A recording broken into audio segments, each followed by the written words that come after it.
itu adalah instansi. Baik, kita menyebut dengan kata-kata BPKP yang bertanggung jawab. Ingat lagi baik, konfirmasi tadi yang dilakukan oleh penyidik sudah dituangkan dalam LHP, maka BPKP lah yang bertanggung jawab.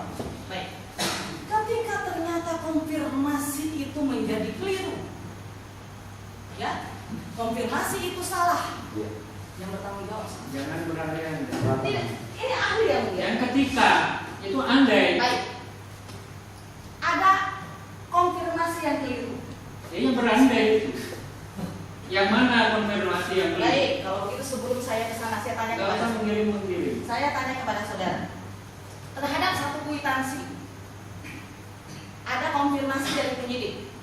Yang dimaksud dengan konfirmasi dari penyidik itu konfirmasi siapa saja terhadap kwitansi itu yang saudara peroleh datanya. Maksudnya berita acara? Dalam ya, yang diperoleh dari penyidik. Ya, berita acara. Bukan. Apa? Berita acara kita dapatkan sehingga kita ada hasil konfirmasi yang memang kita perlukan untuk mendukung berita acara ini. Ya itu konfirmasi dari penyidikan yang dilakukan kepada orang penerima begitu. Iya. Ya, konfirmasi. Iya. Dibuatkan surat pernyataan. Iya. Baik, oke, betul. Konfirmasi itu ada dalam berita acara. Saudara juga bilang tadi ada dalam surat pernyataan. Pertanyaan saya, konfirmasi ini terhadap penerima saja kak? Maksudnya terhadap yang ada di dalam nama yang ada di kwitansi saja itu, atau juga konfirmasi kepada orang lain? Boleh saya jawab? Jawab. Ya. Konfirmasi diperlukan oleh auditor adalah untuk memperoleh informasi yang kompeten. Artinya konfirmasi tidak harus dilakukan terhadap kepada penerima, tapi juga kepada orang yang berkompeten terhadap yang menerima. Jadi konfirmasi terhadap orang yang berkompeten. Dan saya perlu tambahkan, jadi kesimpulan audit tidak hanya didasarkan dari konfirmasi tadi. Kita merangkum dari secara komprehensif termasuk yang mulai dari pengendalian event tadi. Pak, mohon izin, saya belum masuk ke pengadilan intern, itu saya akan bahas tersendiri. Saya baru mengambil satu contoh untuk menunjukkan bahwa tadi itu audit perhitungan keuangan dan apakah memerlukan investigasi atau tidak. Makanya saya baru mengambil satu contoh saja dari satu kwitansi, Pak. Karena tadi yang saudara sampaikan di depan persidangan ada sekian ratus kwitansi di mana yang saudara bilang ada yang dibayarkan, ada dan sebagainya, semua menimbulkan kerugian keuangan negara. Saya sampai sudah tidak catat dengan saudara semua kerugian keuangan negara. Nah, saya mengambil satu sampel saja bagaimana cara saudara menguji terhadap kwitansi itu tadi. Tadi sudah. Nanti dulu. Tadi kan lewat konfirmasi melalui penyidik. Makanya konfirmasi tadi itu apakah cukup dari itu saja? Atau memang harus dari pihak-pihak? Siapa yang memberikan? Sudah saya jelaskan tadi. Baik. Sekarang saya mau lihat, tolong saudara tunjukkan ke depan kita konfirmasinya mana saja. Sebentar.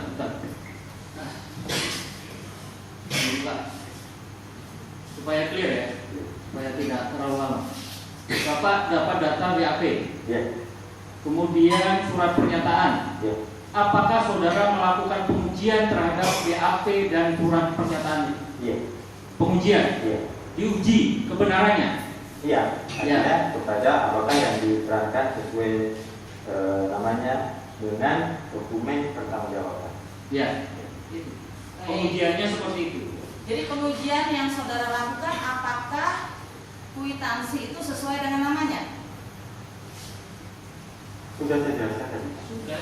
Oke. Itu pengujian yang dilakukan auditor adalah membandingkan BAP dan lain sebagainya itulah kesimpulannya. Yang lain sebagainya itu apa? Tunjukkan dong kepada kita. Tolong saudara, yang lain sebagainya selain namanya itu apa? Tunjukkan di mata. Sebentar Ibu, jadi pelan-pelan saja. Mari kita mengenalkan diri. Kalau ingin kita mencari alternatif, mari kita. Tidak usah emosional, ya. Pelan-pelan kita. Semuanya ketemu kok, ya. Dan tadi sudah disebutkan indikator melakukan auditif sudah disebut. Banyak elemennya tadi disebut. Nah itulah barangkali yang sudah lain tadi. Baik yang melihat, kalau tadi kami mencatat itu potensi bisa menimbulkan, makanya kami sebelum sampai saudara tadi mana sih konfirmasi yang bisa diberikan kepada kita? Yang tadi sudah hanya sebagian di bawah bisa diberikan kepada yang mulia? Ya, mohon izin yang mulia, biar diberikan dulu konfirmasinya seperti apa. Sebagian surat pernyataan. Iya. Iya. Di sini aja sudah selesai. Jadi saya mohon kepada kita semuanya, mari kita mengendalikan diri ya.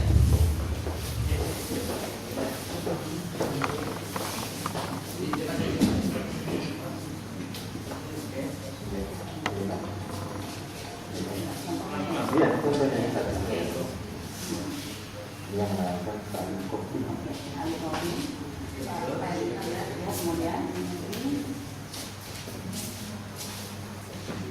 Oke, ini apa yang ini alih-alih saudara membuatkan surat pernyataan berdasarkan apa? Iya, sebentar sih. Dia Bukan, dia pasti sediakan. Lembaga ini maksudnya. Surat pernyataan.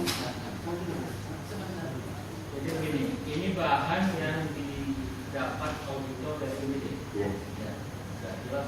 tentunya dengan kita bersama penyidik, tentunya kan produk penyidik adalah diakui. Kemudian kami sebagai auditor harus mempunyai produk yang sesuai dengan tujuan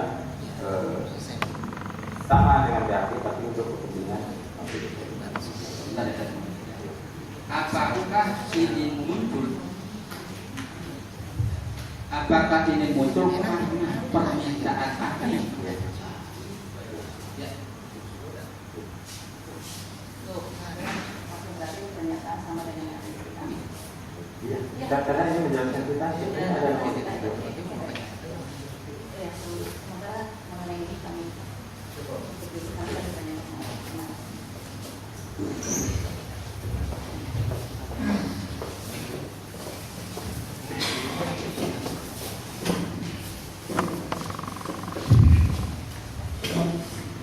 Sekarang saya menanyakan dulu kepada saudara, apakah semua terhadap kuitansi yang ada tadi di yang tadi saudara sebutkan itu, apakah semuanya dimintakan surat pernyataan seperti itu? Tadi sudah saya jelaskan, terutama yang dalam BAP menyebutkan berbeda dengan kwitansi pertanggungjawaban. Berbeda artinya yang ada dalam temuan ya. Ya. Sekarang oke, sebagai contohnya saya membacakan saya yang mulia. Ini di dalam ada nomor urut ini kolom yang saudara buat. Dalam lampiran ya. Lampiran? Ya. Lampiran berapa? Lampiran 2. Ini Iya. yang mulia.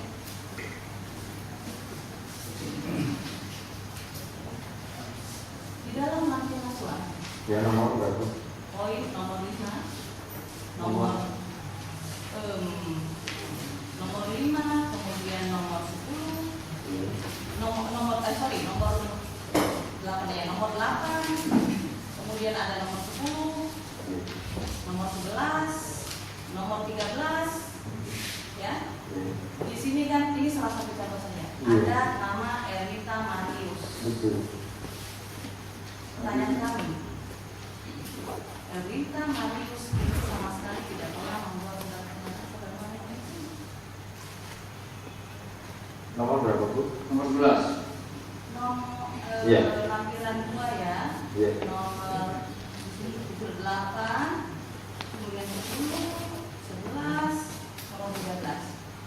Ernita Marius tidak pernah diminta membuat surat pernyataan konfirmasi seperti yang saudara sebutkan tadi. Iya, itu nama di bawahnya ada nama Long Haini SE. Iya. Artinya begini, konfirmasi dan klarifikasi adalah salah satu dokumen yang diperlukan oleh auditor untuk meyakinkan kesimpulan audit auditor. Sementara dalam khususnya untuk nomor 11 ya, nomor 11 dan 8, 10, 11, Ya. 13.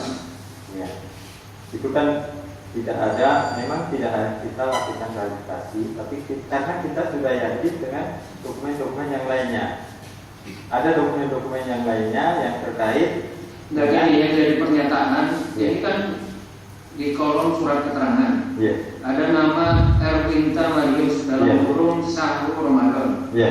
Ada yang poin 10 Erwinta Marius dalam kurung Dwi Wahyudi. Betul. Nomor 11 Erwinta Marius Rohaini SI. Iya. 13 Erwinta Marius dalam kurung Sahudi. Dapat saudara jelaskan apa maksudnya itu? Tambah satu lagi yang mulia. nomor Tunggu, 16. itu apa maksudnya itu? Ya, maksudnya ini adalah Pencantuman nama Erwinta Marius dalam kurung Sahru Ramadan dan seterusnya. ya, ini adalah BAP atas nama Erwinta Marius. Oh, dalam BAP Ya. maksudnya terus Kemudian Rohaini SD ini nama penerima dalam kwitansi. oh, Ya. jadi Erwinta Mariusnya ini dalam BAP Erwinta Marius maksudnya. Iya. Enggak jelas. Mohon izin yang mulia, di sini jelas-jelas tulisannya hasil konfirmasi. Ya, itu tapi saya jelaskan di sini kalau Ya. itu maksudnya itu. Maksudnya itu Maksudnya ini adalah konfirmasinya itu konfirmasinya ini kan makanya tidak ada tanggal dan nomor hasil konfirmasi. Artinya kita tidak melakukan